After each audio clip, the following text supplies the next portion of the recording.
Screen दिख रही है?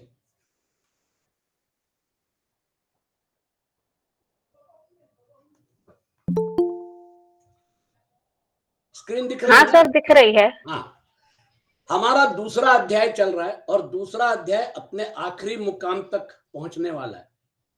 भगवान कृष्ण हमको बार बार बोल रहे हैं कि मेरे परायण होकर, भगवान के परायण होने से बहुत सारे फायदे होते हैं। तो इंद्रिया वश में होकर रस बुद्धि निवृत्त हो ही जाएगी। पर भगवान के परायण न होने से क्या होता है, इस पर आगे के दो श्लोक कहते हैं। भगवान के परायण होना मतलब हम तो संसार में हैं। जब हम संसार में रहते हैं तो संसार हमारे मन में बुद्धि में छा ही जाता है। जो काम करना है, वहां जो लोग हैं, वहां की जो परिस्थिति, उसके बारे में चिंतन मनन स्वाभाविक है। क्योंकि संसार में हम लोग सब हैं तो संसार हमारे मन बुद्धि में घुसेगा ही। भगवान कृष्ण आगे आपको बताएंगे कि मय्येव मन आधत्स्व मयि बुद्धिम निवेशय निवसिष्यसि मय्येव अत ऊर्ध्वम न संशय। अर्जुन, मन जो है उसमें संसार तो डाल के रखा हुआ है, थोड़ा बहुत मेरे लिए भी जगह बनाओ।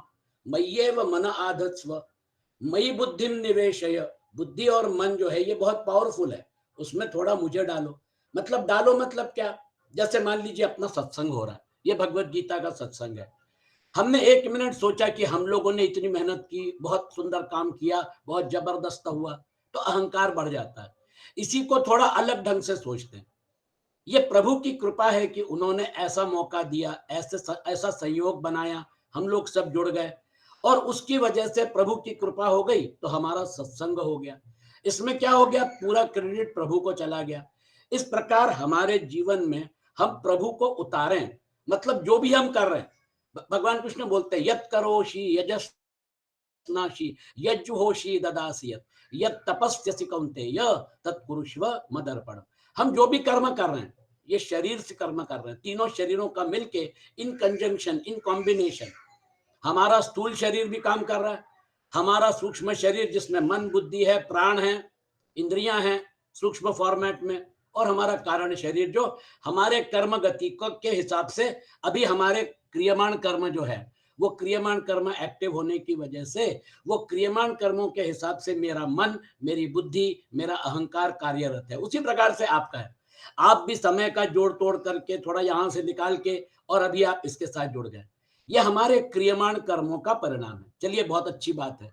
लेकिन ये सारा का सारा जो काम है, ये सारा का सारा संसार जो है तो कभी छूटने वाला नहीं है जब तक हम संसार में हैं। आप बोलेंगे कि नदी में आपने घाघर डाल दी और आप बोलेंगे कि नदी में नदी का पानी ना आए, अमृत आ जाए, तो वो कैसे आएगा? आपने घाघर अगर नदी में डाल के रखी हुई है तो फिर नदी में नदी का पानी ही उसमें आएगा। संसार जो है उसमें ऐसी कौन सी अच्छी चीज है जो कि आपको अट्रैक्ट कर रही है? संसार जो है उसमें मैं मेरे लिमिटेशन के साथ काम करूंगा, आप अपने लिमिटेशन के साथ काम करेंगे। जहां पर लिमिटेशन है वहां पर मतभेद हो सकते हैं, जहां पर लिमिटेशन है वहां पे दृष्टिकोण होगा, पूरी दृष्टि नहीं होगी, 365 डिग्रीज नहीं होगा, 360 डिग्रीज नहीं होगा। दिक्कत वहां पे जाती है। हम लोग सब लिमिटेशन के साथ खेलते हैं, इसलिए संघर्ष हो सकते हैं, इसलिए मतभेद हो सकते हैं। संसार का टोटालिटी अगर आप देखेंगे तो संसार में आप एक जगह जॉब कर रहे हैं, आप दूसरी जगह जॉब करने जाएंगे, परिस्थितियां बदल जाएंगी, वो परिस्थितियों के साथ आपको एडजस्ट करना पड़ेगा। कोरोना काल में काफी लोगों की नौकरियां छूट गई, 1 साल के बाद उनको नौकरी लगी, एडजस्ट हो गए, तनख्वाह आधी हो गई। तो ये पूरी की पूरी बदली हुई परिस्थिति में शरीर सापेक्ष, परिस्थिति सापेक्ष, वस्तु व्यक्ति सापेक्ष, यहाँ पे दिक्कत ये होती है, हम जैसा चाहते हैं वैसे होता नहीं। हम चाहते तो बहुत कुछ है, लेकिन वहां जो घटनाएं होती हैं वो घटनाएं हमारे कंट्रोल में नहीं है, टोटल कंट्रोल में नहीं। इसका आप जरा अच्छे से एनालिसिस करिए। फिर दिक्कत क्या होती है, हम संसार की तरफ जो भागते हैं, जो शरीर सापेक्ष है, जब तक शरीर है तब तक संसार का आपका एक्सपीरियंस है। जब शरीर नहीं रहेगा तो ये संसार का एक्सपीरियंस खत्म हो जाएगा, ये लोग जो हैं इनका एक्सपीरियंस खत्म हो जाएगा। आप सुषुप्ति का एनालिसिस करिए, सुषुप्ति में मन लीन हो गया, बुद्धि लीन हो गई, संसार कहां चला गया? आप अपने आप में, उसको स्वपिति बोलते हैं बृहदारण्यक उपनिषद में, आप अपने आप में पहुंच चुके हैं, अपने अस्तित्व, मूल अस्तित्व के साथ आप एक रूप होने की, मतलब उस लेवल पे चले गए। आपका आनंदमय कोश एक्टिव है और परमात्मा का जो परमानंदमय कोश है वो जो है वो कभी भी जुड़ सकता है अगर आप अपने अहंकार को छोड़ दें, क्योंकि वहां पर अहंकार का बीज है। हम लोग क्या करते हैं, संसार में रहते हैं और परमात्मा का आधार भूल जाते हैं। हम परमात्मा का आधार भूलने की वजह से क्या होता है, दिक्कत क्या होती है, प्रैक्टिकली भगवान कृष्ण एक्सप्लेन कर रहे हैं। ध्यायतो विषयान पुंसः संगस्तेषुपजायते, संगात् संजायते कामः, कामात् क्रोधोऽभिजायते, क्रोधात् भवति सम्मोह, सम्मोहात् स्मृति विभ्रमा, स्मृतिभ्रंशात् बुद्धिनाशो, बुद्धिनाशात् प्रणश्यति। बहुत सुंदर सीक्वेंस आपके सामने भगवान कृष्ण रख रहे हैं। विषयान ध्यायतः पुंसः तेषु संगः उपजायते, विषयों का चिंतन करने वाले मनुष्य की उन विषयों में आसक्ति पैदा हो जाती है। तेषु संग उपजायते, मैं मॉल में गया, मैंने वहां पे बहुत अच्छी चीज पसंद कर ली, वो चीज मेरे दिमाग में घुस गई है। अब मेरे पास पैसे कम है, मैं पैसे का जोड़ तोड़ करूंगा और उस चीज को उठा लूंगा। मेरा पर्पस क्या है, वो जो चीज मुझे पसंद आ गई उसके लिए मैं जोड़ तोड़ करके भागूंगा। फिर उसके बाद वो जो है वो 10 लाख की थी, अब मुझे 50 लाख की चीज चाहिए, मैं 50 लाख के लिए भागूंगा। जब हम विषयों के साथ घूमते हैं तो विषयों का आकर्षण स्वाभाविक है। मन, उनकी इंद्रियां विषयों की तरफ भागती हैं, इंद्रियों के पीछे मन भागता है, मन के पीछे बुद्धि भागती है, और फिर बुद्धि जस्टिफाई कर देती है, गलत काम को भी जस्टिफाई कर देती है। वो जो है वो गलत काम है, दिख रहा है, लेकिन जस्टिफाई कर देती है। और उसका दुष्परिणाम क्या होता है भगवान कृष्ण आगे बताएंगे। विषयों का चिंतन करने वाले मनुष्य की उन विषयों में आसक्ति पैदा हो जाती है। तेषु संगह उपजायते, संगात कामः संजायते, आसक्ति से कामना पैदा होती है। कामात क्रोधः अभिजायते, अब प्रॉब्लम हो गया, कामना तो हो गई, अब ये कामना जो है इसकी अगर पूर्ति हो जाती है तो बड़ा अच्छा लगता है। मेरी कामना की पूर्ति हो गई है ना, फ्लैट लेना था फ्लैट ले लिया, गाड़ी लेनी थी गाड़ी ले ली, सब चीजें जो है मन माफिक हो गई हैं। तो क्या होता है, आज 1 BHK है, कल 2 BHK में जाना है, फिर 3 BHK में जाना है, फिर बंगला बनाना है, फिर उसके बाद वीकेंड होम बनाना है। वो मोह बढ़ता जाता है, लोभ जो है वो आगे बढ़ाता जाता है, रुकने की बात नहीं। आपको कहीं ना कहीं लाइन ड्रॉ करनी पड़ेगी। तो कामना जो है वो कामना मोह या लोभ को उत्पन्न करती है। वो जो दिशा है, वो दिशा को भगवान कृष्ण ने यहाँ पे एक्सप्लेन नहीं किया है, लेकिन वो दिशा भी उतनी ही खतरनाक है। अगर कामना की पूर्ति होती रहे तो फिर लोभ बढ़ेगा। मैं फोर्थ लिस्ट में नंबर 10 पे हूं, मैं नंबर 1 पे कैसे पहुंचूं, पूरी की पूरी प्लानिंग चल रही है। नंबर 1 पे वो व्यक्ति पहुंच गया, टॉप ऑफ द वर्ल्ड, दुनिया का सबसे बड़ा उद्योगपति हो गया, $200 बिलियन में खेल रहा है, उसके पीछे ही है सब, उसके आगे कोई नहीं। कितने दिन फिर एक परिस्थिति ऐसी आएगी कि कोई दूसरा उसके उसके ऊपर निकल जाएगा। एक जमाने में बिल गेट्स नंबर 1 पे थे, वॉरेन बफे नंबर 1 पे थे, अब सीक्वेंस बदल रहा है। तो यहां तो कंपटीशन चलती रहेगी। कामना जो है उसकी पूर्ति के लिए अगर आप सोर्सेस ढूंढेंगे और फिर वो अगर अग्नि, प्रज्वलित अग्नि में घी डालने के जैसे हो जाएगा, तो वो कामना किस बात की। वो डायरेक्शन मैंने आपको बता दिया, क्योंकि वो डायरेक्शन यहाँ पे भगवान कृष्ण ने डिस्कस नहीं किया, उन्होंने दूसरा डायरेक्शन डिस्कस किया। कामात क्रोध अभिजायते, कामना में, कामना में बाधा होने पर क्रोध पैदा हो जाता है। तुम मेरे आड़े आओगे, मैं और मेरे पैसे के बीच में जो भी आएगा उसको मैं जानता हूं कैसे खत्म करना, ये लीजिए। कामना किसी भी प्रकार की हो सकती है, वो कामना के बीच में अगर कोई आया तो उसके प्रति जो दुर्भावना होती है वो किसी भी लेवल तक जा सकती है। कामना से, कामना में बाधा होने पर क्रोध पैदा होता है, क्रोध अभिजायत, क्रोधात सम्मोह भवति, क्रोध होने पर मूढ़ भाव हो जाता है, क्योंकि गुस्से में हम कुछ ऐसी चीजें कर बैठते जो शायद हम ना करें। क्रोधात सम्मोह भवति, सम्मोहात स्मृति विभ्रमा, सम्मोह से स्मृति भ्रष्ट हो जाती है। और वो जो है स्मृति विभ्रम होने की वजह से, स्मृति भ्रंशात बुद्धि नाश, स्मृति भ्रष्ट होने से बुद्धि मतलब विवेक का नाश हो जाता है। बुद्धि नाशात प्रणश्यति, बुद्धि का नाश होने पर मनुष्य का पतन हो जाता है। हमारे यहाँ पे अभी एक लिव इन रिलेशनशिप का मामला था। वो जो है कोई आफ्ताब करके लड़का था, लिव इन रिलेशनशिप में थे, क्या हुआ मालूम नहीं, उसने उस लड़की को मार डाला। चलिए मार डाला, बहुत अच्छी बात है। उस लड़की के शरीर के 35 टुकड़े करके जंगल में बिखेर दिए।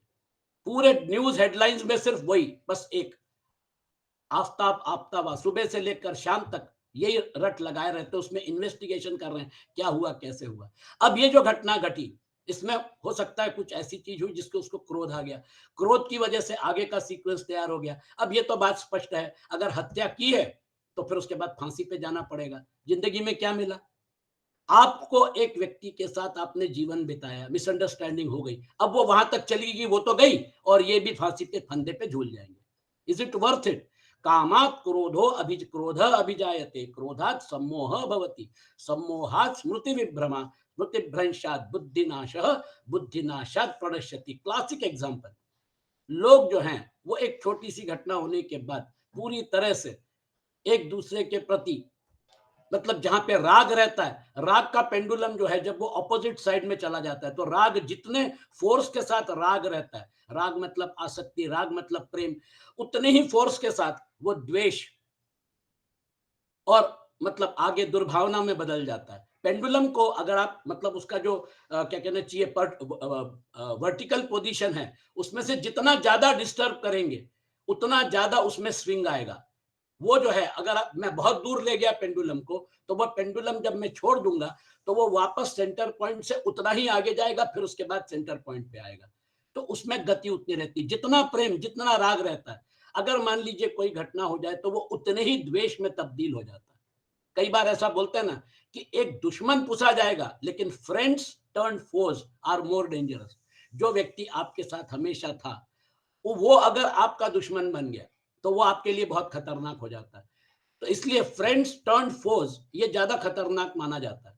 तो दिक्कत यहाँ पे आती, कामात क्रोध, ये जो सीक्वेंस है, ये सीक्वेंस को आप अपने अनुभव के साथ एनालाइज करिए, आपको पता चलेगा कि भगवान कृष्ण ने जो एनालिसिस किया, बुद्धि नाशात प्रणश्यति, भगवान के परायण न होने से, भगवान का चिंतन न होने से विषयों का ही चिंतन होता है। नोट कर लीजिए, भगवान का चिंतन मतलब जो भी हम कर रहे हैं ये भगवान की सेवा ही है। संसार में हम जो भी करेंगे ये भगवान की सेवा है। इस परिस्थिति में मुझे जो रोल प्ले का भगवान ने मौका दिया है ना, वो रोल मैं अच्छे से प्ले करूंगा। मौका किसने दिया? भगवान ने दिया। डायरेक्टर कौन? वो। प्रोड्यूसर कौन? वो। मतलब स्क्रिप्ट राइटर कौन? वो। और ये स्टेज किसका है? प्रकृति का है, मेरा कुछ भी नहीं है। मुझे तो रोल प्ले करना है, हमको रोल प्ले करना है, लेकिन चिंतन किसका करना है? भगवान का। जब हमने भगवान के चिंतन के साथ जुड़ गए तो फिर उसके बाद आपका जीवन अपने आप सुधर जाएगा, आपका जीवन जो है वो शुद्ध हो जाएगा, सत्व गुण बढ़ेगा, रजोगुण और तमोगुण कम हो जाएगा। भगवान का आधार लेने वाली व्यक्ति जो है वो भगवान, सही ढंग से आधार, पाखंड नहीं होना चाहिए, दाम्भिकता नहीं होना चाहिए, दिखावा नहीं होना चाहिए। अगर सही आधार है, चैतन्य महाप्रभु ले लीजिए, हमारे यहाँ पे महाराष्ट्र में संतों की परंपरा है। वो जो संत थे वो कोई बहुत हाईली क्वालिफाइड पीएचडी नहीं थे। नामदेव जी थे, तुकाराम महाराज थे, ज्ञानेश्वर महाराज थे, जनाबाई थी। वो ज्यादा पढ़ी लिखी नहीं थी, वो तो नौकरानी थी, मतलब इनके यहाँ पे, नामदेव जी के यहाँ पे। हमारे यहाँ पे गोरा कुंभार थे। अलग अलग प्रोफेशन, अलग अलग स्तरों से, समाज के स्तरों से उन्होंने परमात्मा की प्राप्ति कर ली। जो गोपिकाएं थी, ग्वाल बालाएं थी वृंदावन में, उन्होंने भगवान कृष्ण के साथ उनका जो जुड़ाव था, भगवान कृष्ण साथ में थे तो भी और भगवान कृष्ण ना हो तो भी, वो जुड़ाव इतना पक्का और इतना परमानेंट था। इसलिए जब उद्धव को भेजा, उद्धव को अहंकार हो गया था कि मैं भगवान का परम भक्त हूं। भगवान तो रोज दिखते थे, भगवान सामने रहते थे, भगवान ने खाना खाने के बाद उनकी जूठन खाते थे, भगवान जो कपड़े पहनते थे उन्होंने उस कपड़े का त्याग किया तो उसको पहनते थे। बहुत अच्छे भक्त थे और बहुत प्रेम था। लेकिन जब भगवान को समझ में आ गया कि उद्धव को अपने भक्ति का अहंकार हो गया, तो बोले उद्धव एक काम करो, जरा वृंदावन घूम के आ जाओ, बहुत दिनों से तुम गए नहीं हो, जरा देखो वहां का माहौल क्या है। मैं भी 15 साल की उम्र में अक्रूर चाचा लेके मथुरा चले गए, उसके बाद फिर वृंदावन नहीं जा पाए। बोले मैं भी नहीं जा पाता हूँ, जरा जाके जरा उनका हाल पूछो। जब उद्धव जी वहां पे गए तो देखा कि वो जो ग्वाल बाला है वो पूछी मेरा कृष्ण कैसा है, उसके बारे में, बस उसी के बारे में चर्चा चल रही है। बोले और किसी दूसरी चीज के बारे में चर्चा नहीं। हम लोग क्या करते हैं, हम लोग वो जो कोई अगर दूसरा आदमी आता तो उससे थोड़ी देर उसके बारे में, या वो कहाँ गया था, क्या है कैसा, उसकी बात करते हैं। यहाँ तो 24 घंटे सिर्फ भगवान कृष्ण का स्मरण हो रहा है। जो व्यक्ति दिखती नहीं है उसके प्रति इतना प्रेम, हाथ जोड़े उन्होंने, नम्र हो गए। बोले ये जो ग्वाल बालाएं हैं ये तो कोई क्वालिफाइड नहीं है, इनमें वो जो भक्ति है, जो भक्ति की ताकत है, वो तो मेरे में भी नहीं है। मेरे सामने भगवान कृष्ण हैं, इसलिए मैं उनके साथ जुड़ा रहता हूँ, इसलिए मेरी भक्ति स्वाभाविक है। जो व्यक्ति आपके साथ है उसके प्रति प्रेम सद्भावना स्वाभाविक है। लेकिन जो व्यक्ति आपके साथ नहीं है, और उस समय कोई कम्युनिकेशन का साधन नहीं था, उस समय तो मोबाइल नहीं थे, लेकिन उसके बावजूद भी उन्होंने भगवान कृष्ण की भक्ति में, वो जो है उस भक्ति धारा में अपने आप को समर्पित कर दिया। कबीरदास जी को भी लोगों ने बोला, कबीरदास जी आप तो महान भक्त हैं, बहुत बड़े भक्त हैं। तो कबीरदास जी ने जवाब दिया, कबीरा कबीरा का कहत जा जमुना के तीर, एक गोपी के प्रेम में बह गए कोटि कबीर। मेरी उनके सामने क्या लायकी है, मेरी उनके सामने कोई स्टैंडिंग नहीं है। वो जो थे वो महान थे, उन्होंने भगवान कृष्ण के साथ पूरी तरह से अपने आप को जोड़ दिया था। हमारे सामने एक नहीं अनेक एग्जाम्पल्स हैं। मीराबाई कहती थी, मेरे तो गिरधर गोपाल दूसरो ना कोई। राणा को डाउट आ गया, ये क्या लफड़ा है, लाला ने विष का प्याला भेजा, विष का प्याला अमृत हो गया। भगवान के साथ जुड़ने के बहुत सारे फायदे हैं जो हमारे यहाँ पर अलग अलग ढंग से उसका वर्णन किया गया। तो हमारे लिए भगवान के साथ जुड़ने का सबसे बड़ा फायदा क्या है, हमारे जितने भी कर्म होंगे, हमारे जितने भी हम जो भी काम करेंगे, वो परमात्मा की सेवा हो जाएगी। और हम लोग सब लिमिटेशन में काम कर रहे हैं, तो लिमिटेशन इज अ लिमिटेशन। हमको 360 डिग्रीज का व्यू पॉइंट नहीं है, तो मतभेद हो सकते हैं, बुद्धि भेद हो सकते हैं, मतांतर हो सकते हैं, अहंकार के साथ ड्राइव करने की वजह से युद्ध भी हो सकते हैं। वो जो है वो पूरा डायमेंशन जो है, वो पूरा डायमेंशन एक ही निचोड़ है, ये शरीर है तब तक ये व्यवहार है। जब शरीर चला जाएगा, और शरीर तो वैसे भी छोड़ना पड़ेगा, तो ये व्यवहार शून्य पे आ जाएगा। शरीर अग्नि को समर्पित हो जाएगा, और व्यवहार जो है उस व्यवहार के डायमेंशन से हम बाहर चले जाएंगे। इसलिए पकड़ना किसको है, जो शाश्वत है, जो नित्य है, उसको पकड़ना है। अगर इस समय नहीं पकड़ा तो कब पकड़ेंगे। इसलिए वो जो विवेक है, भगवान का चिंतन न होने से विषयों का ही चिंतन होता है। कारण कि जीव के एक तरफ परमात्मा है और एक तरफ संसार है। जब वह परमात्मा का आश्रय छोड़ देता है, तब वह संसार का आश्रय लेकर संसार का ही चिंतन करता है। ये करना है, वो करना है, फलाना करना है, ये मीटिंग है ना, इनसे मिलना है। ये पूरा का पूरा प्लानिंग सुबह शुरू हो जाता है उठने के बाद, और फिर उसका एग्जीक्यूशन हो गया, शाम को थक के आ गए, खाना पीना करके और फिर सो गए। ये 24 घंटे का रूटीन जो है, इसमें 100% संसार संसार और संसार। हमारे यहाँ पे भगवान, मतलब बंबई में मैंने देखा, भगवान के लिए अलग कमरा नहीं। बोले जोशी जी जगह ही कहाँ है भगवान को रखने के लिए, किचन में ऊपर, मतलब यानी क्या कहना चाहिए, 5 या 6 फीट की हाइट पे जो उनका जो भगवान का मंदिर रहता है, वो मंदिर रहता है, वहां पे खड़े खड़े अगरबत्ती जला दिए, हाथ जोड़े और फिर निकल गए। भागते दौड़ते भगवान के लिए नीचे बैठकर, भगवान के सामने बैठकर साधना करना, उसके लिए भी उनको टाइम नहीं। ये बंबई के लोगों की हालत हो गई। भगवान को जीवन में उतारने के लिए उसके साथ थोड़ा तो बैठना पड़ेगा, थोड़ा तो उनके साथ चिंतन करना पड़ेगा, और अगर चिंतन ना भी करे तो 24 घंटे उतारना पड़ेगा। अगर बहुत बिजी है कोई दिक्कत नहीं, लेकिन अगर आपकी ये भावना है कि मेरे से प्रभु करवा रहे हैं, माम अनुस्मर युद्ध च, तो फिर उसके बाद ना टेंशन आएगा, और ना आपका, मतलब क्या कहना चाहिए, कभी भी ना डिप्रेशन होगा। आपके लिए एक पैसे की भी दवाई जरूरी नहीं, क्योंकि परमात्मा ही आपकी दवाई है, उनका नाम, उनका चिंतन ही आपके लिए दवाई है। इतना जबरदस्त यहाँ पर, मतलब क्या कहना चाहिए, आपके सामने इक्वेशन खड़ा हो रहा है, क्योंकि संसार के सिवाय चिंतन का कोई दूसरा विषय रहता नहीं। इस तरह चिंतन करते करते मनुष्य की उन विषयों में आसक्ति, राग, प्रियता पैदा हो जाती है। आसक्ति पैदा होने से मनुष्य उन विषयों का सेवन करता है। विषयों का सेवन चाहे मानसिक हो चाहे शारीरिक हो, उससे जो सुख होता है, उससे विषयों में प्रियता पैदा हो जाती है।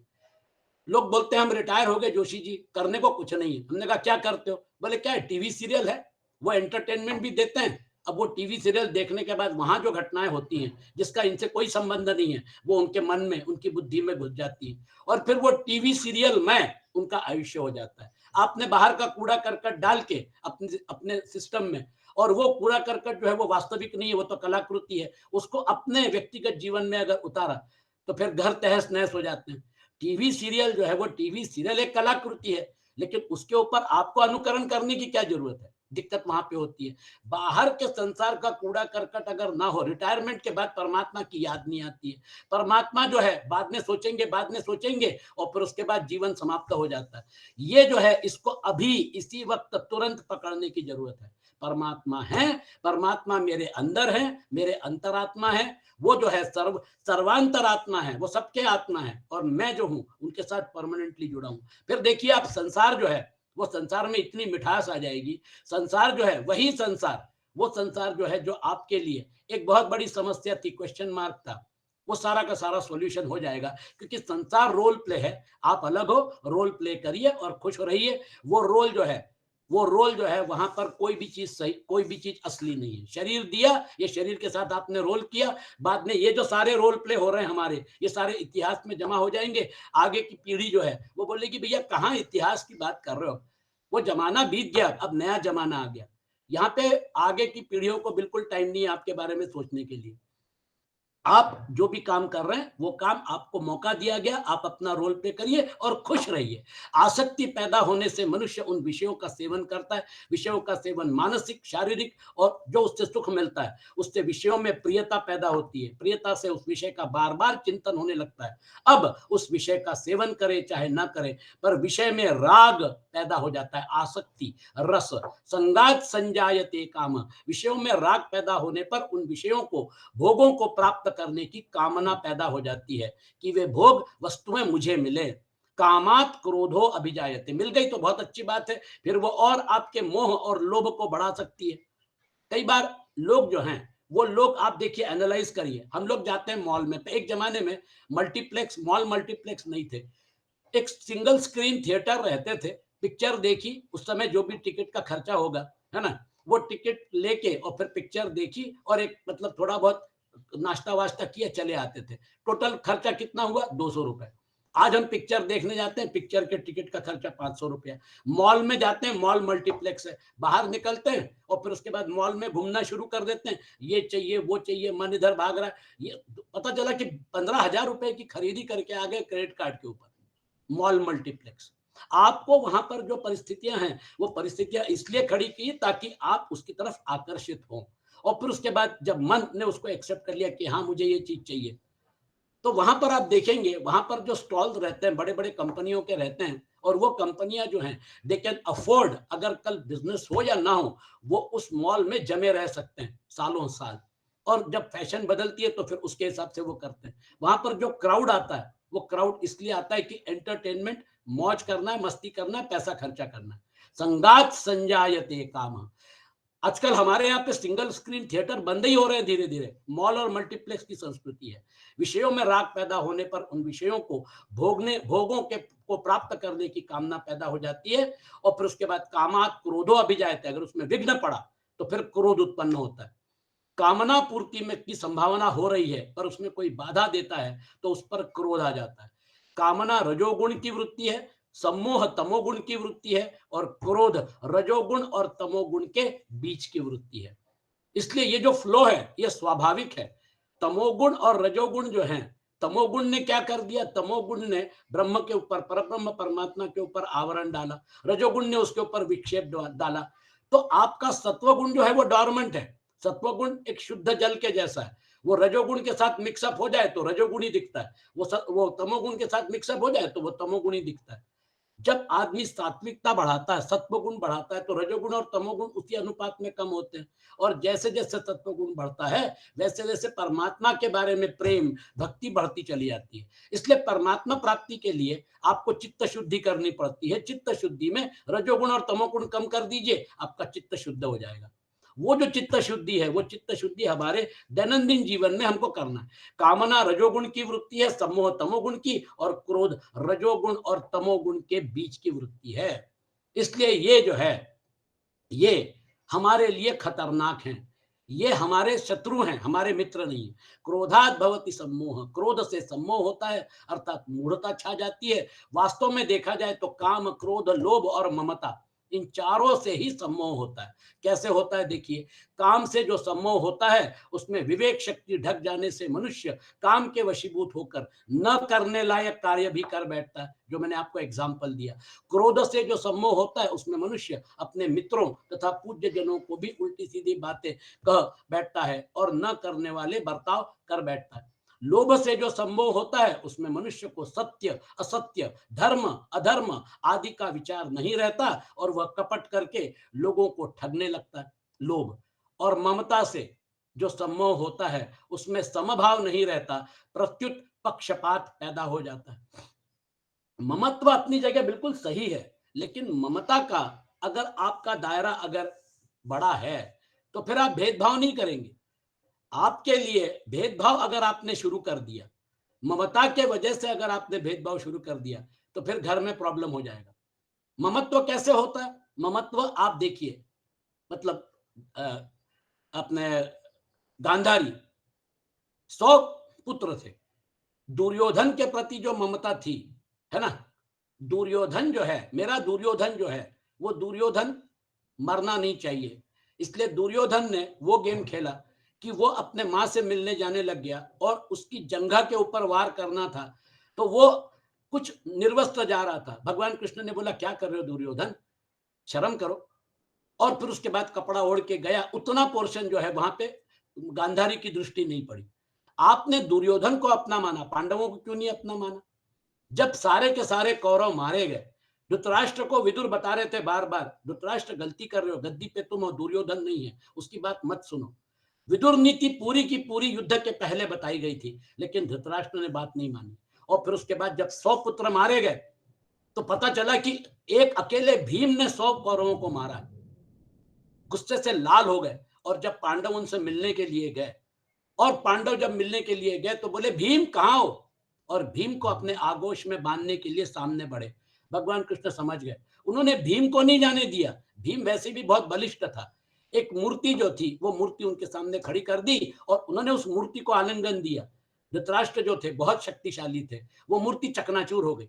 अगर भीम को अगर आलिंगन देते तो भीम के शरीर के टुकड़े टुकड़े हो जाते। इतना गुस्सा, मेरे 100 पुत्रों को तुमने मार दिया। ममता।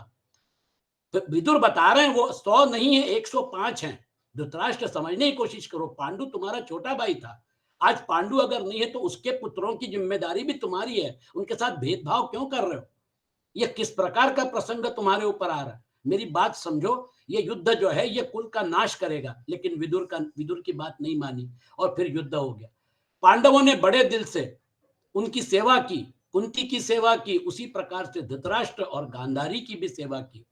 और फिर उसके बाद वो जो है विदुर ने बोला, अब यहाँ पे लाचार होकर पड़े हुए हो, इससे अच्छा चलो अब वानप्रस्थ चलते हैं। और वानप्रस्थ के लिए धृतराष्ट्र, गांधारी, कुंती और विदुर चारों वानप्रस्थ के लिए निकल गए। क्योंकि बट नेचुरल, जिसके 100 पुत्र मारे गए हैं उसको तो दुख होता ही रहेगा ना, बार बार वो याद आती रहेगी। बोले अब तुम एक काम करो, ये सब छोड़ छाड़ के अब अपने मेरे साथ चलो वानप्रस्थ के लिए। वो उनको अपने साथ लेके गए। कहने का तात्पर्य, ममता से जो सम्मोह होता है उसमें समभाव नहीं रहता, प्रत्युत पक्षपात पैदा होता है। अगर 105 बेटों के हम माँ बाप हैं, माता पिता हैं, ये अगर भावना होती तो फिर उसके बाद ये प्रसंग नहीं आता। सम्मोहात स्मृति विभ्रमा, मूढ़ता छा जाने से स्मृति नष्ट हो जाती है। अर्थात शास्त्रों से, सद्विचारों से जो निश्चय किया था कि मैं अपने को ऐसा काम करना है, ऐसा साधन करना है, अपना उद्धार करना है, उसकी स्मृति नष्ट हो जाती है, उसकी याद नहीं रहती और फिर आगे गलत काम। स्मृति भ्रंशात बुद्धि नाश, स्मृति नष्ट होने से बुद्धि में प्रकट होने वाला विवेक लुप्त हो जाता है। अर्थात मनुष्य में नया विचार करने की शक्ति नहीं रहती। उस समय जो कहते हैं ना कि क्रोध की अग्नि इतनी जबरदस्त रहती है कि उसके आगे बाकी कुछ नहीं दिखता। बुद्धिनाशात प्रणश्यति, विवेक लुप्त हो जाने से मनुष्य अपनी स्थिति से गिर जाता है। अतः उस पतन से, इस पतन से बचने के लिए सभी साधकों को भगवान के परायण होने की बड़ी भारी आवश्यकता है। एक बार नहीं, बार बार भगवान कृष्ण बोलते हैं कि ये सारा जो है ये मेरा ही किया कराया है, मेरी ही योग माया के डायमेंशन में तुम्हारा अस्तित्व है, लेकिन वो मेरी है, वो मेरी योग माया है। इसलिए मेरी योग माया को अगर तरना चाहते हो तो फिर मेरे पास आ जाओ, मामेकम शरणम व्रज। इसलिए भगवान कृष्ण आपको, अगर ये यहां से वो जो पॉइंट बना रहे हैं, वो आगे आपको ब्राह्मी स्थिति तक ले जाने की मतलब भूमिका तैयार कर रहे हैं। अब भगवान आगे के श्लोक में स्थित प्रज्ञ कैसे चलता है, यहाँ पे स्थित प्रज्ञ की व्याख्या की जा रही है। स्थित प्रज्ञ की व्याख्या जो उसमें भगवान कृष्ण बोलते हैं, आत्मन्येवात्मना तुष्टः स्थित प्रज्ञस्तदोच्यते। ये सारा संसार जो है ये एक समुद्र के ऊपर उठने वाली लहरें जैसी होती हैं, उठती हैं फिर शांत हो जाती हैं, लेकिन समुद्र का अधिष्ठान है। वैसे उस अधिष्ठान परब्रह्म परमात्मा के अधिष्ठान पे ये सारा का सारा खेल चल रहा है। अधिष्ठान कभी नष्ट नहीं होगा। अविनाशी तु तद्विद्धि येन सर्वम इदम ततम विनाशम अव्ययस्यास्य विनाशम अव्ययस्यास्य न कश्चित कर्तुम अर्हति। अविनाशी तो वो सत है जिसके ऊपर ये असत खेल रहा है। असत का जो अध्यास है, प्रोजेक्शन, उसके बारे में भगवान कृष्ण बोलते हैं, नासतो विद्यते भावो न अभावो विद्यते सत। असत की सत्ता नहीं है और सत का अभाव नहीं है। तो ये समुद्र के ऊपर जो संसार की लहरें खेल रही हैं, अधिष्ठान के ऊपर जो मतलब क्या कहना चाहिए, वो संसार की लहरें खेल रही हैं, उनका अस्तित्व क्या है? जीरो। उनका वास्तविक पारमार्थिक अस्तित्व जीरो है। क्योंकि आज जो समय आपको रियल लग रहा है, आज जो आपको 950 करोड़ लोग इस पृथ्वी पर दिख रहे हैं, माइनस शरीर, ये उनका जब शरीर नहीं रहेगा, नए लोग आएंगे, तो ये चैप्टर इतिहास में जमा हो जाएगा।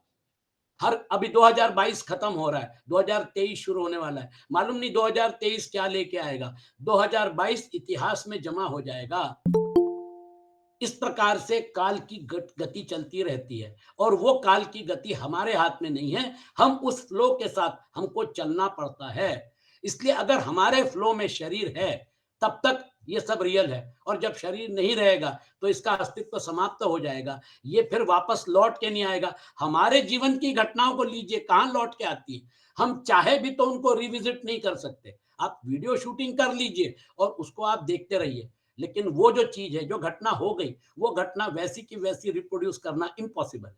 इसलिए भगवान बोलते हैं स्थित प्रज्ञ जो है वो इस चीज को रियलाइज करके अपना जीवन जीता है। राग द्वेष वियुक्तस्तु विषयान इंद्रियश्चरन् आत्मवश्यैर्विधेयात्मा प्रसादमधिगच्छति प्रसादे सर्व दुःखानां हानिरस्योपजायते प्रसन्न चेतसो ह्याशु बुद्धि पर्यवतिष्ठते। जो मैंने आपको हिंट दी, परमात्मा के साथ जुड़ने के बाद आपके संसार में मिठास आ जाती है, क्योंकि आप में एक अलग किस्म की प्रसन्नता रहती है। आप रोल प्ले कर रहे हैं, रोल प्ले जो है उसमें कोई भी चीज रियल नहीं है, वो तो रोल है। पिक्चर एक कलाकृति है, उसमें आपने रोल प्ले करना है। आपको मालूम है जो फाइट सीन्स होते हैं जहां पर कि वो पूरा सीक्वेंस तैयार किया जाता है, वो बेचारा फाइट मास्टर जो होता है वो पिटता है, वो हीरो से मार खाता है, क्योंकि हीरो जो है उसको कुछ होना नहीं चाहिए। इसलिए वो बोलता है देखो मैं ऐसा घूसा मारूंगा तुम ऐसे बचोगे। एक ही बार अमिताभ बच्चन को पुनीत इसार का वो जो उसने लात मारी थी वो पेट में लग गई, तो अमिताभ बच्चन को हॉस्पिटल में एडमिट करना पड़ा। यानी वो अमिताभ बच्चन थोड़ा ज्यादा झुक गए तो वो पेट में लात लग गई। पुनीत इसार जिसने दुर्योधन का रोल प्ले किया था वो तो बहुत शक्तिशाली था, उसकी वो जो किक है वो किक ऐसी जबरदस्त बैठी कि मतलब अमिताभ बच्चन जिंदा रहेंगे या चले जाएंगे, यहां तक बात आ गई। अब वो सीक्वेंस जोड़ना, इतना अच्छे से करना, और फिर उसके बाद किसी को कुछ नहीं होना चाहिए, उसमें बहुत सारा मैकेनिक्स इन्वॉल्व रहता है, उसका लॉजिस्टिक्स बहुत कॉम्प्लिकेटेड है। लेकिन हमारे जीवन को अगर हम एनालाइज करते हैं तो हमारा रोल प्ले जो है वो अगर सच्चा नहीं है, वो अगर वास्तविकता नहीं है, वो हमारे शरीर के साथ जुड़ा हुआ एक रोल प्ले है, तो फिर उसके बारे में डिप्रेशन में चले जाना, गोलियां खा के जिंदगी बिताना, या फिर मतलब और व्यसनों में जाना, ड्रग्स के इसमें जाना, या फिर आत्महत्या करना, ऐसा कौन सा डेस्परेशन है जिसकी वजह से आप अपने जीवन को समाप्त करते हैं। लोग जो हैं वो लोग आजकल अब बहुत ज्यादा हो गया है, लोगों में इतना ज्यादा डिप्रेशन आ जाता है, छोटी छोटी चीजों को लेकर वो इतने ज्यादा डिस्टर्ब हो जाते हैं कि बस रे बस। अगर ये आधार आपका है परमात्मा का, तो फिर वर्स्ट परिस्थिति में भी आप उसका सामना कर सकते हैं। माम अनुस्मर युद्ध च, वर्स्ट परिस्थिति, युद्ध करना है, द्रोणाचार्य को समाप्त करना है, भीष्म को समाप्त करना है, कर्ण को समाप्त करना है। हर एक आदमी अपनी अपनी कर्म गति से बंधा हुआ है। आप बाकी जाने दीजिए, भीष्म को देखिए। भीष्म जो थे वो भगवान कृष्ण के परम भक्त थे। भीष्म को मालूम था, बहुत कम लोग जानते थे कि ये जो है ये परब्रह्म परमात्मा का सगुण साकार अवतार है। भगवान कृष्ण को याद करके अपना जीवन जीते थे। लेकिन हाय रे किस्मत, नेतृत्व किसका कर रहे थे? कौरवों का। शंख किसने फूका? भीष्म ने फूका। उसका जवाब किसने दिया? भगवान कृष्ण ने दिया। लेकिन इतना सब होने के बावजूद भी जब शरशैया पर भीष्म पड़े थे, तो फिर भगवान कृष्ण जो है वो युधिष्ठिर को बोलते हैं। युधिष्ठिर सिंहासन पे बैठ गए। धर्मराज थे, उन्होंने अपना राजकाज शुरू कर दिया। बोले एक काम करो युधिष्ठिर, अभी भीष्म पितामह जो उत्तरायण नहीं हुआ है, भीष्म पितामह अभी सदैव मौजूद हैं। वो जो है वो सबसे बड़े धर्म के ज्ञाता हैं। He is a store house of all this knowledge. राजकाज कैसे करना चाहिए, क्या करना चाहिए, ये सारी कला उनसे सीख लो। ये सूर्य अस्त होने के पहले इससे वो ज्ञान प्राप्त कर लो। और फिर युधिष्ठिर और जो पांडव हैं और उनके साथ भगवान कृष्ण, ये भगवान वे भीष्म के पास जाते हैं। भीष्म सबसे पहले भगवान कृष्ण को प्रणाम करते हैं, महाराज आशीर्वाद दीजिए।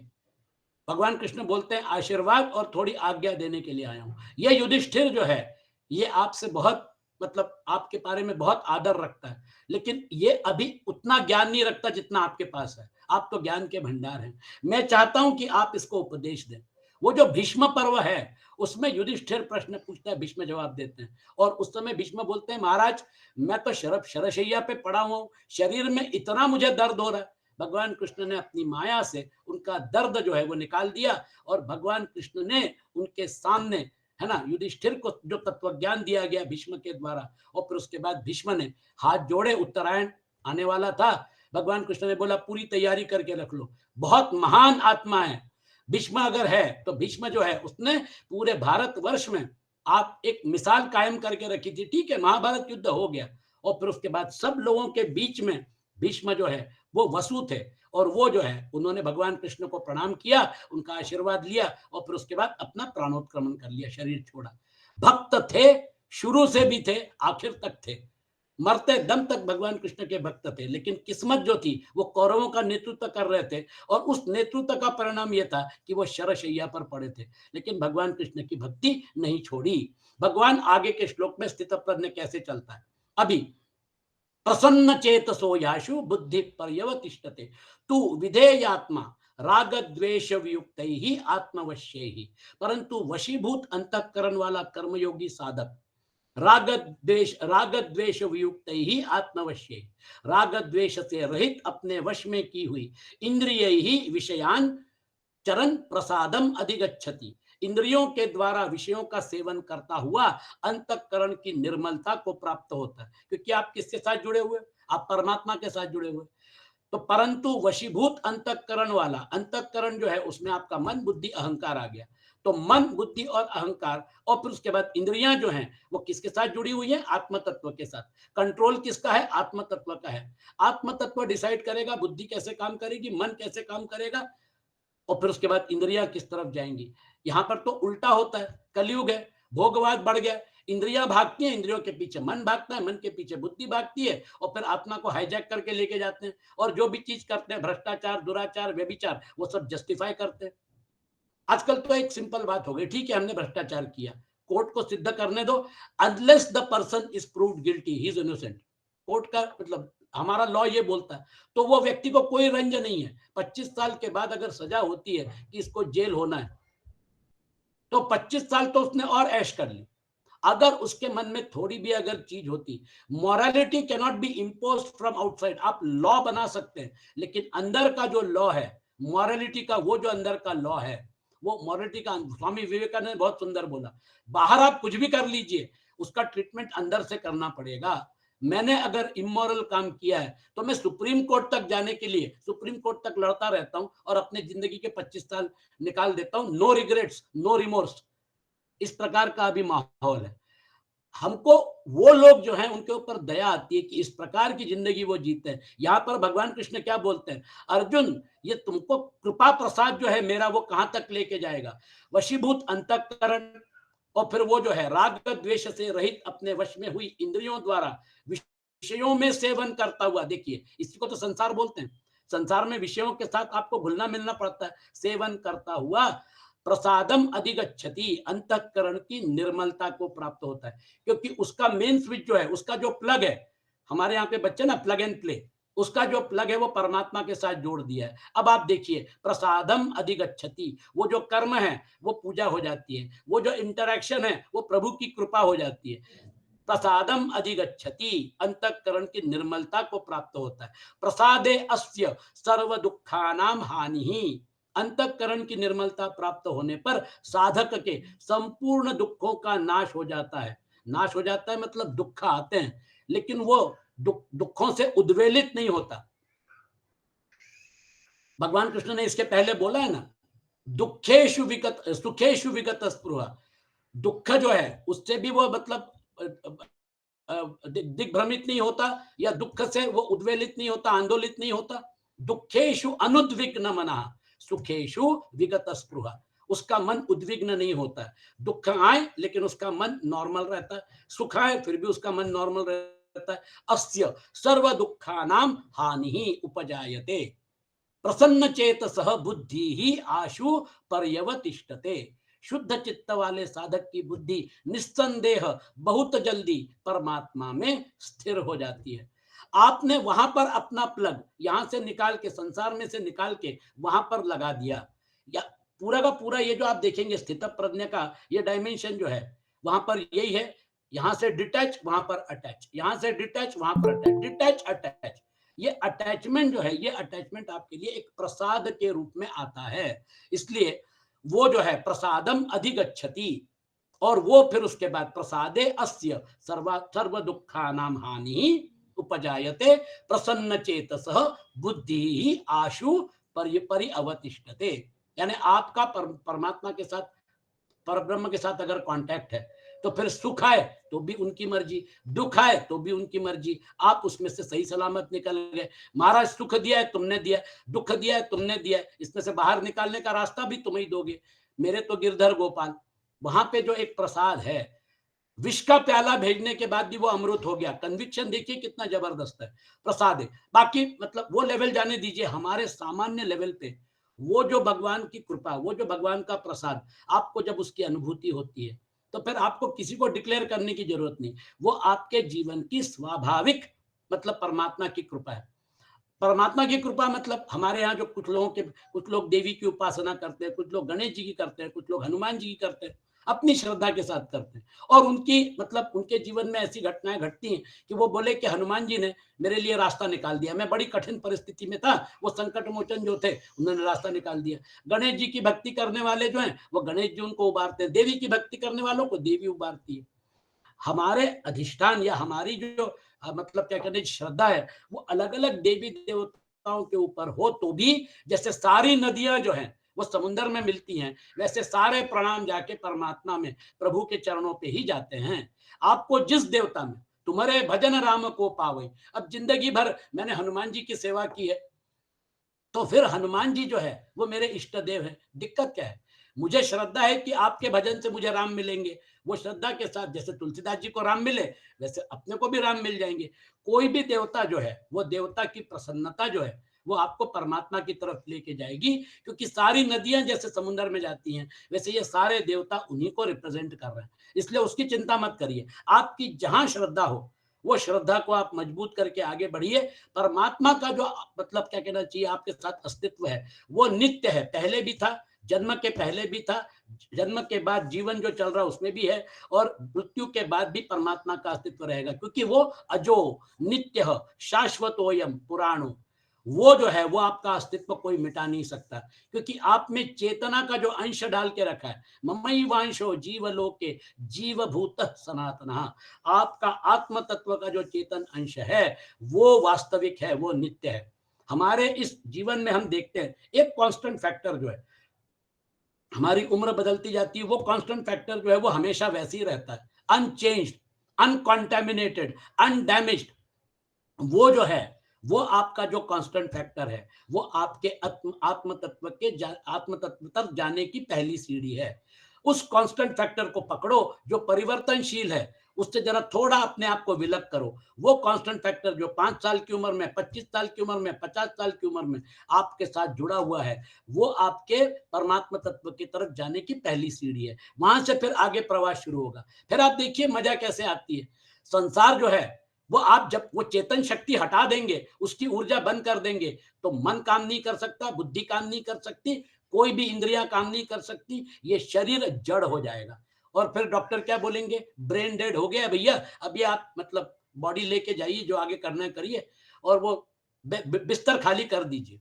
क्यों? बॉडी हो गई वो, उसमें से चेतन तत्व इंपॉर्टेंट था। वो चेतन तत्व जब तक था, और उसको कुछ नहीं चाहिए, है ना। हम लोग क्या करते हैं, भगवान को भोग लगाते हैं और खुद ही खा जाते हैं। प्रकृति क्या करती है रोज उनके सामने थाली परोसती है और फिर खुद ही हजम कर जाती है। उनको कुछ नहीं चाहिए। आत्म तत्व जो है वो असंग है, वो अजो नित्य है, शाश्वतोयम पुराणो। इसलिए जो भी हम मतलब क्या कहना चाहिए, जो ये पूरा का पूरा व्यवहार कर रहे हैं गुणों के डायमेंशन में, ये डायमेंशन भी प्रकृति का है। योग माया जो है उसके डायमेंशन में सब कुछ हो रहा है, लेकिन ये वहां जा कहाँ रहा है, ये तो उनको जैसे भोग लगाते हैं वैसे भोग लग रहा है। इसलिए फिर मैत्रेयी को याज्ञवल्क्य बोलते हैं। ये सारा का सारा मैत्रेयी आत्म तत्व के लिए है। आत्मा वा अरे द्रष्टव्य श्रोतव्यो मंतव्यो निदिध्यासितव्यो मैत्रेयी। आत्मा को पकड़ लो। आत्मा शरीर में से निकल जाने के बाद शरीर की क्या हालत होती तुम जानते हो। इसलिए पति पत्नी भाई बहन पुत्र और ये सारी की सारी चीजें किसके लिए है? नवा अरे सर्वस्य कामाय सर्वम प्रियम भवति, आत्मनस्तु कामाय सर्वम प्रियम भवति। ये चीजें उन चीजों के लिए प्रिय नहीं है, ये आत्मा के लिए प्रिय है। जब आत्मा के लिए प्रिय है तो उसको पकड़ो। वो जो है वो मालिक है, वो जो है वो आपके साथ, अगर आप उसके साथ अगर जुड़ गए तो जो नित्य है उसको पकड़ लिया, फिर नित्य का आनंद जो है वो आपके आंगन में आ गया, फिर आपको और कहीं जाने की जरूरत नहीं। तो आपका नित्य के प्रति जो एक मतलब जुड़ाव है वो जरूरी है। विधेयात्मा, साधक का अंतःकरण अपने वश में रहना चाहिए। अंतःकरण मतलब मन बुद्धि अहंकार। अंतःकरण और बाह्यकरण का सारा खेल है। बाह्यकरण आपको प्रदान किया जाता है ना।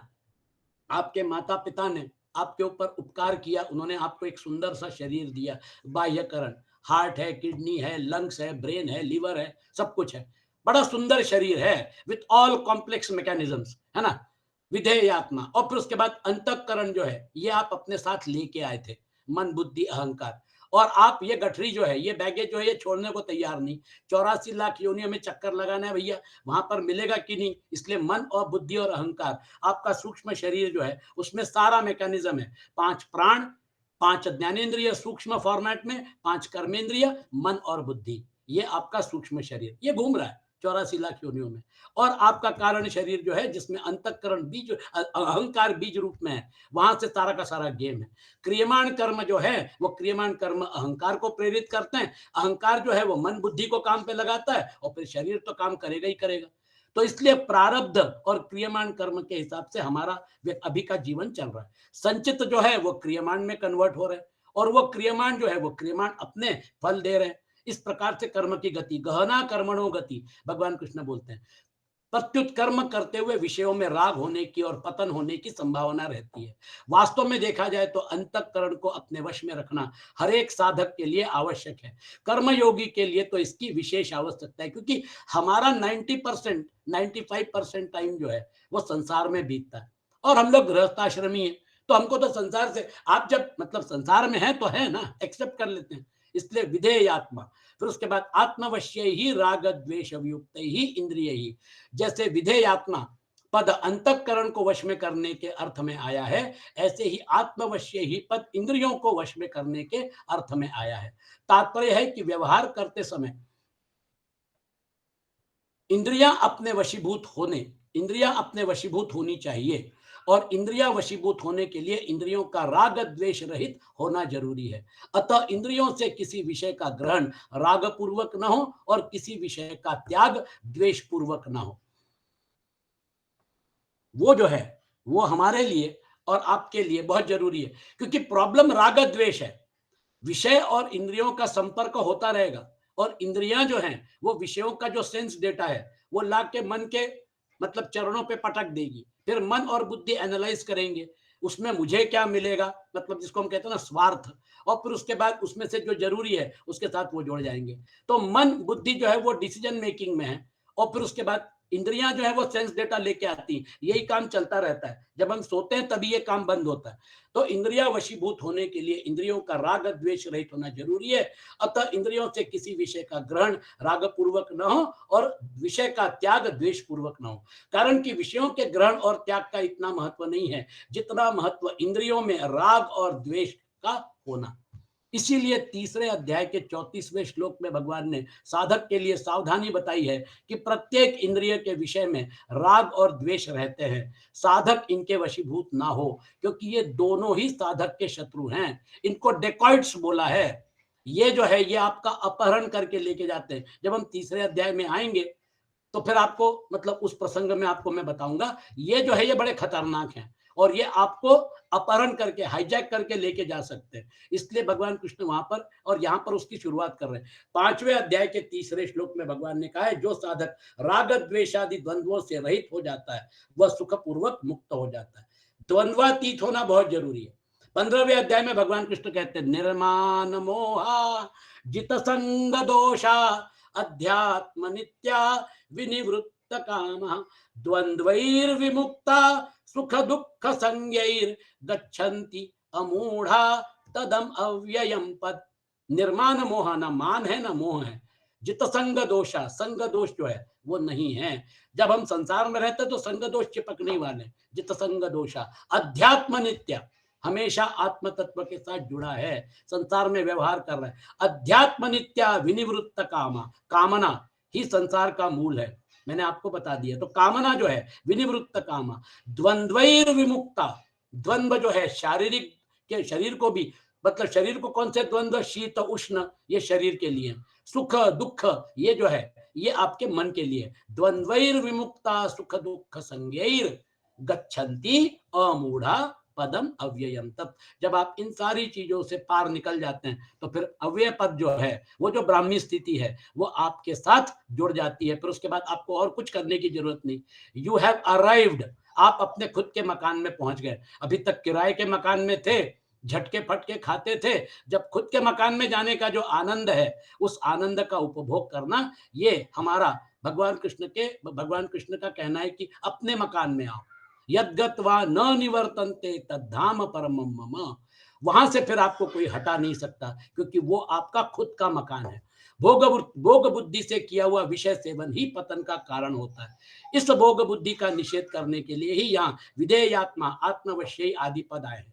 प्रसादम अधिगच्छति, राग द्वेष रहित होकर विषयों का सेवन करने से साधक अंतःकरण की प्रसन्नता स्वच्छता को प्राप्त हो जाए। देखिए आप संसार में हैं लेकिन आप प्रसन्न हैं, क्योंकि आप परमात्मा के साथ जुड़े हैं। जो भी आप कर्म कर रहे हैं परमात्मा की सेवा है।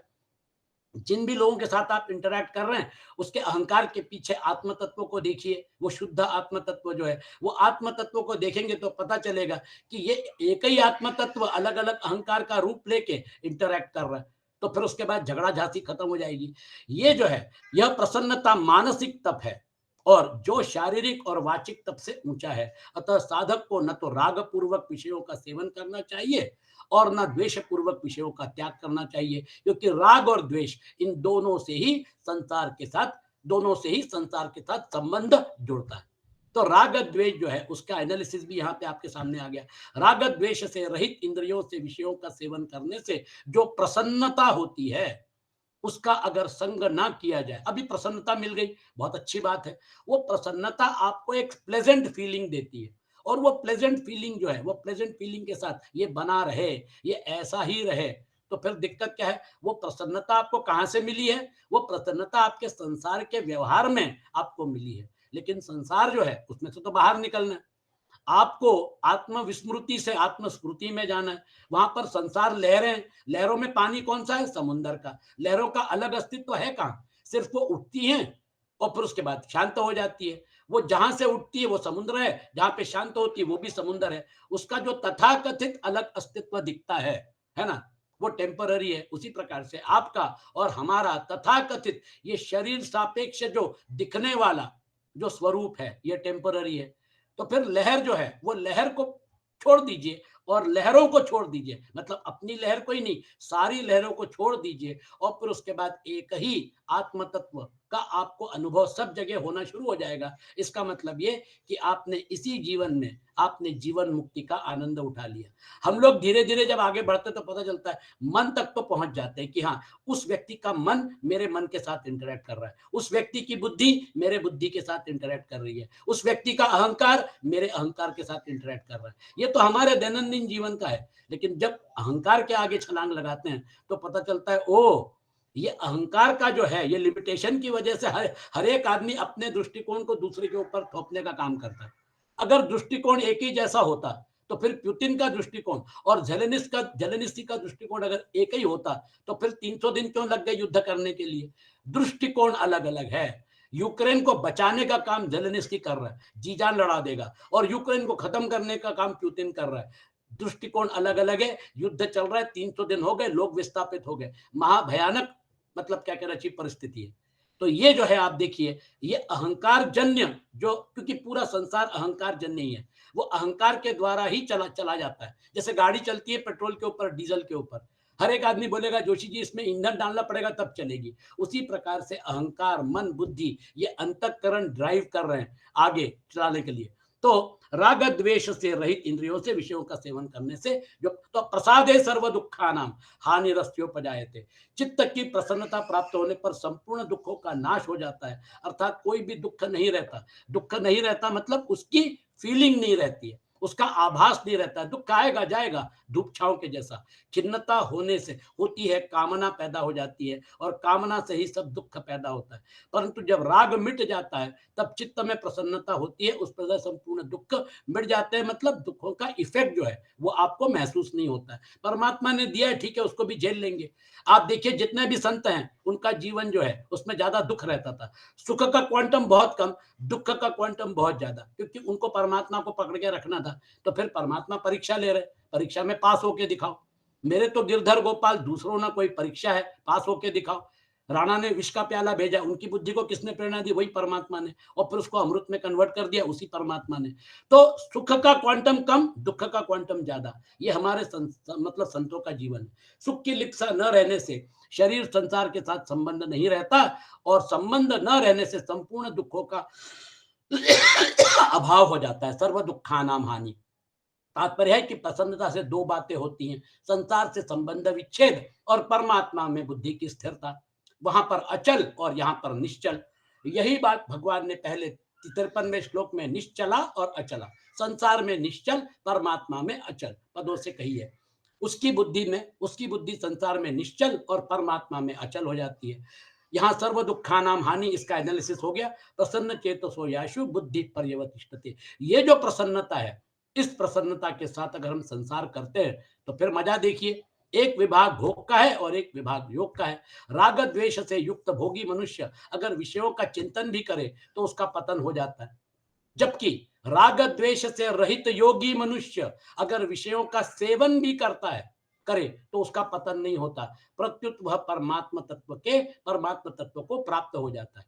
आपके पास फ्लैट है, आपके पास गाड़ियां है, आपके बैंक अकाउंट में पैसा है, सब कुछ है, लेकिन आप अगर प्रयोग करते हैं, ये अगर आप ट्रीटमेंट लेते हैं, तो फिर उसके बाद आप इस सब का उपभोग करिए, कोई फर्क नहीं पड़ता है। जनक जो थे, वो राजा थे, इन सारी चीजों का उपभोग करते थे। भगवान राम अयोध्या के राजकुमार थे, सारा का सारा वैभव उनके पास था। जब अयोध्या छोड़ दी, तो फिर पलट के भी नहीं देखा। सेवन भी करे तो भी उसका पतन नहीं होता, प्रत्युत वह परमात्मा तत्व को प्राप्त। राग द्वेष से रहित मनुष्य भोग बुद्धि से विषयों का सेवन नहीं करता, अर्थात भोगजन्य सुख रस नहीं लेता, क्योंकि यह उसका ध्येय नहीं है।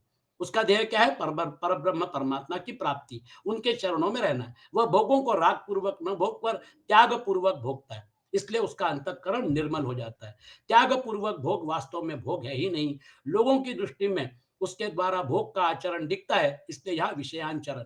आप संसार में रहिए, आपका प्लग जो है वो वहां पर अटैच करिए। राग द्वेष से रहित होने पर प्रसाद की प्राप्ति होती है। हरदम प्रसन्नता रहे, कभी खिन्नता न रहे, निरस्ता न आए, यह प्रसाद है। इस प्रसाद की प्राप्ति में भी संतोष ना करें, इसका उपभोग ना करें, तो बहुत जल्दी परमात्मा की प्राप्ति होती है। ये जो है ये ट्रेलर है, लेकिन परमात्मा प्राप्ति जो है, वो परमात्मा प्राप्ति के बाद तो फिर असली पिक्चर शुरू होती है, क्योंकि उसके बाद संसार जो है, तथाकथित असत का डायमेंशन जो है, उसमें से आप बाहर निकल गए। तो जैसे हमारा स्वप्न होता है, उठने के बाद हम स्वप्न को रिजेक्ट कर देते हैं, वैसे ही ये संसार का जो हमारा जो शरीर सापेक्ष अस्तित्व था, उसको उतने ही कन्विक्शन के साथ हम रिजेक्ट करके आगे निकल जाते हैं कि ठीक है, वो था एक मतलब दैट वाज़ एन एक्सपीरियंस। लेकिन ये वास्तविकता जो है, वो वास्तविकता असत की नहीं है, सत की है, डायमेंशन वो है। आज का सत्र हम यही समाप्त करते हैं, संकल्प मंत्र और ओंकार। ओम असतो मा सद्गमय, तमसो मा ज्योतिर्गमय, मृत्योर्मा अमृतं गमय। ओम शांति शांति शांति।